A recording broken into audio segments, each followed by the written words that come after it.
Allison Harmon, David Paul Judah versus Reagan Don Brown and others.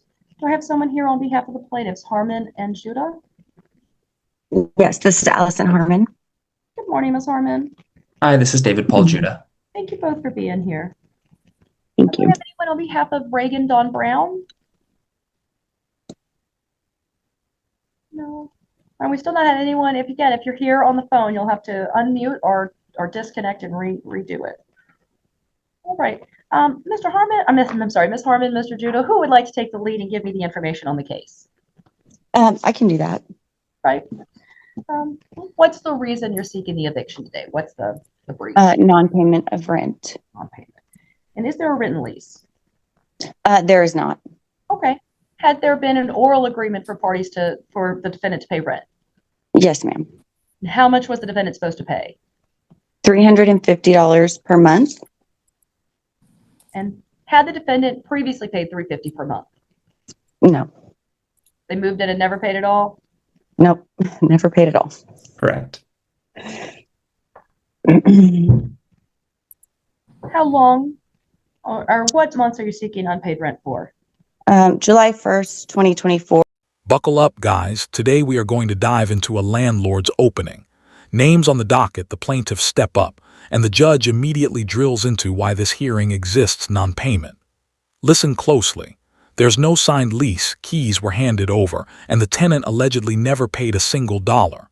That set of facts is brutal for a landlord's case but dramatic for viewers. It raises the core question, possession or cash? The clip hooks you with plain frustration, clear stakes, and the legal bedrock the judge will weigh next. Or through current, but I think when we submitted this, we put it July 1st through August 15th, 2025, thinking she would maybe leave. Ms. Harmon, So that was, Ms. Harmon, yes, has ma'am. this person been unpaid in rent since last year? Yes, Yes, ma'am. Do you have anything in writing where she says, I'm going to pay you, or I know I owe you the rent?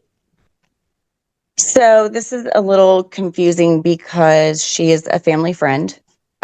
We did give her a written lease that we never received back to scan in with that amount of payment of rent. Ms. Harmon, Ms. Harmon, Yes. Yes, ma'am. you wrote up a lease before the defendant moved in, Yes. and you gave it to her. Yes. She didn't sign it, Correct. but she moved in and you gave her the keys. Correct. And in that written lease, did it require her to pay $350 a month? Yes, ma'am. But she never signed the lease. You gave her the keys. She moved in and she never paid. Correct. Until this year, had you in writing told her you owe us money? Yes, ma'am. And do you have any of her responses to that? Via text, her saying that she would pay, that she had paid. She asked for account information for our mortgage company to make payments directly there. Paul Judah, my brother, never received any of those payments. But other than texts, and her phone has changed several times, I don't have anything in writing of her saying Okay. that she paid. I mean, she said she paid, but she didn't. So, All right, guys, let's break down the buildup. Plaintiffs describe text promises, attempted mortgage payments that never arrived, and finally the posting of a 30-day notice. You can hear the exasperation. She said she paid, but there's no proof. This segment is tense because it shows the human side of eviction, broken trust, missed payments, and messy communication. It also primes the court's next move, service, affidavits, and whether proof will tip the scale. it's frustrating, but she did receive a 30-day notice to vacate on August 15th, which was posted on the door, inside the door. Yeah. You gave her 30-day notice to vacate? Yes.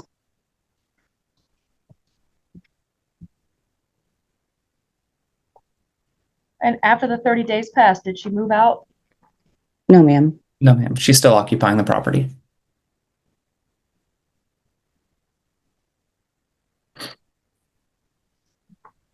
All right. And You did provide us with the military affidavit?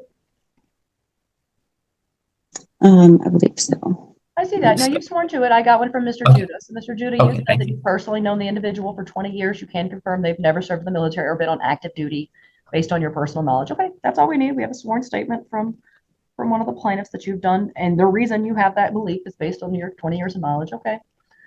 Correct. Let's confirm service to the defendant. And here's that return of service. All right, Deputy Mike Steele with the constable's office did affix and leave a copy of the notice with a white male there at the address, and that was returned and affixed to us, and that was on behalf of Reagan Dawn Brown for cost of 1546. All right. Thank you. All right, now, Ms. Harmon, Mr. Judah, do you have, in the documents that you send to us, is there anything in there from the defendant admitting that she owes money here recently? No, nothing written, unfortunately. Yeah. Okay, so I don't have, and this is where you might want to appeal me, right? I understand this is where people think it's strange, like I can appeal if I win. So today with what you've given me, and I take it as all true, right? There's no one to contradict it, and what you've shown me matches up with what you've said in your petition and in the paperwork you've given me here. I don't have any, legally, I don't see any problem with granting the eviction to you for possession. I have trouble granting any amount for the unpaid rent because there's nothing in writing. There's a long time where I'm not making a defense, but I can hear it just. Buckle up, guys. Now things get procedural and decisive. The court confirms service, reviews the military affidavit, and the judge explains limits that possession is the primary remedy. Importantly, the judge grants possession but won't award back rent without stronger written proof. That twist is the heart of the clip. A win for possession but a denial on damages. It's a sharp legal teaching moment about burden of proof and what landlords must. Strikes me, I don't know. So for I me understand. today, I would grant you possession with your cost of court, what it costs you to file and serve the defendant, but I'm not going to award anything for back rent.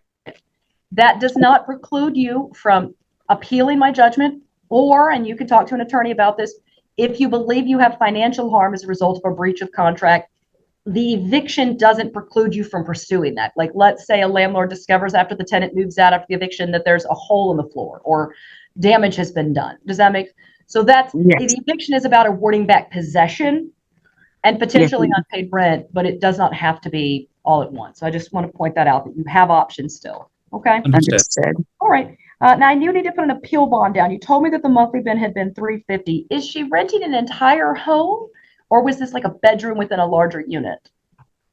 It is an entire home. She was renting it with another person who went to jail and is now in rehab. So, but her rent alone was the $350 per Okay. month. So yes, I'll use that that number. is Then. all she's responsible for. Mhm. And I recognize, again, the numbers here may not match what y'all are in your calculations. But for today, I'm going to say judgment for the plaintiff with possession.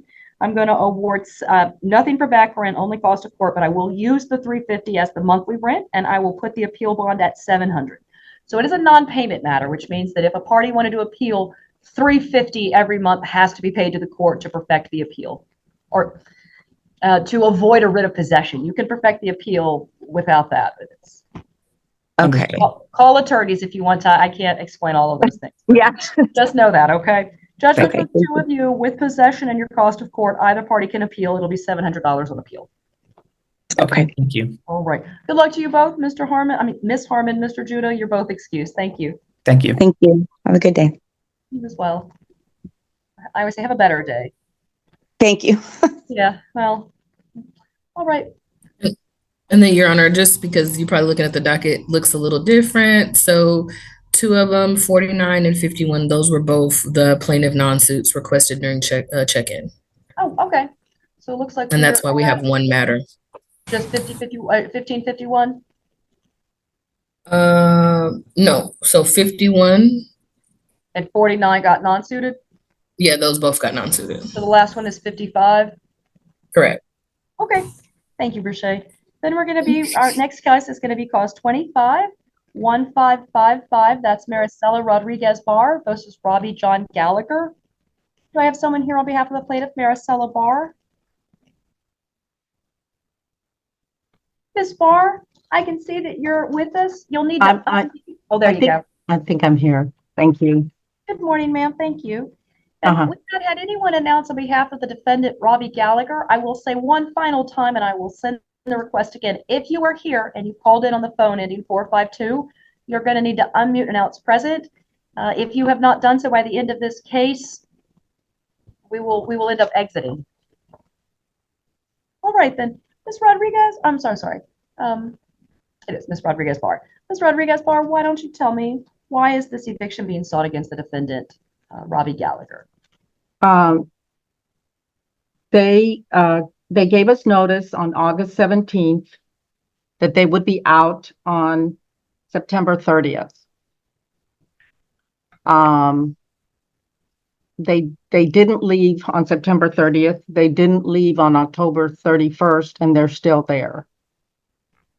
All right, guys, shifting gears, the docket moves and a new landlord steps up with a fresh case. Here the lease is written, rent is steep, $1,800, and multiple months are claimed unpaid. The judge starts drilling into dates, service, and whether this is CARES Act related. Then the military affidavit requirement appears again. This segment builds suspense. Will the plaintiff supply the missing sworn statement and keep the judgment alive? The clock is ticking for paperwork. And they have not paid. And they have not paid.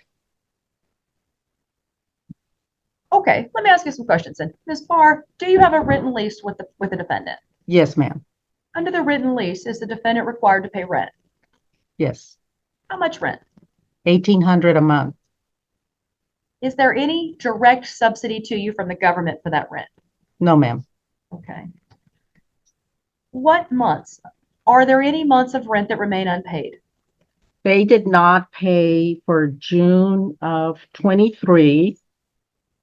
They did not pay for September or October or November. Okay, when you said June of 23, do you mean 2023? Yes, ma'am. Okay, that's too far back. We're not going to deal with that one. But how about September of this year? September and October and November remain unpaid? Correct. Yes, ma'am. Okay. So we're not allowed to receive that for, is there a statute of limitations? No, but I'm not, for eviction, it's about possession, so I'm going to go with it. You can certainly pursue them in small claims. Okay, all right. Just trying to understand. It's 2 years back. Yeah, and we were doing we were just doing, because they haven't paid September, October, and November. So that's the one that we're gonna. We were just doing a full accounting. Was this a CARES property? A what?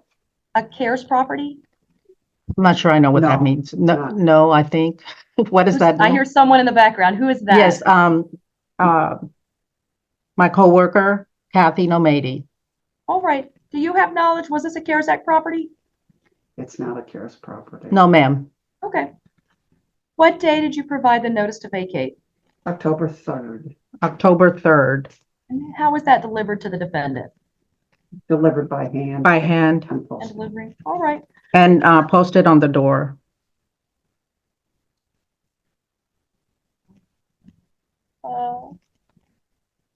To your knowledge, or have you provided us with a copy of the military affidavit, a sworn statement of their military service? Oh, military, they are not in the military. It is on the lease that they said they are not. We still need to get a sworn statement from you, Ms. Barr. So in order for the eviction to become final today, you need to submit to us in writing a sworn statement why you believe that and what it's from, right? So I think I heard in the background, if you believe it's because of what you've got at information of a lease, but you have to give us a sworn statement about their military status or the eviction can't be finalized. And so how should we submit that? You can email it to us. Email it. Email? Mm-hmm. We'll do that today. All right. We can give you 24 hours to submit that. If we don't receive it, though, Ms. Barr, the judgment is going to actually be for the defendant because you won't have given me a necessary document. We'll do it today. Fantastic. Do we have that email address? Yes, it's in all of the documents that we gave you, and you can always call our main line and get it, but it's jp3civil@traviscountytx.gov. I'm gonna And put it in the any- chat too. Oh, fantastic. Rashay, we're gonna put it in the chat box for you too, Ms. Barr. Also, when you email us in the reason you're emailing, like the 4 line or not the Subject. put the cause number, put military affidavit for 25-00155 Okay. for today. And that way, when we see it, we'll flag it and go, okay, that's the thing, because we're going to be looking for it to process. All right. And let me just see the return of service. So we did get back a return of service to the defendant. I'm going to highlight that now. That defendant Gallagher did receive notice. Robbie John Gallagher did receive notice in person directly to them from Deputy Gamboa, who works for the constable's office. Whew, pardon me. Okay, so service has been effected. And May I ask a question? certainly. In the lease,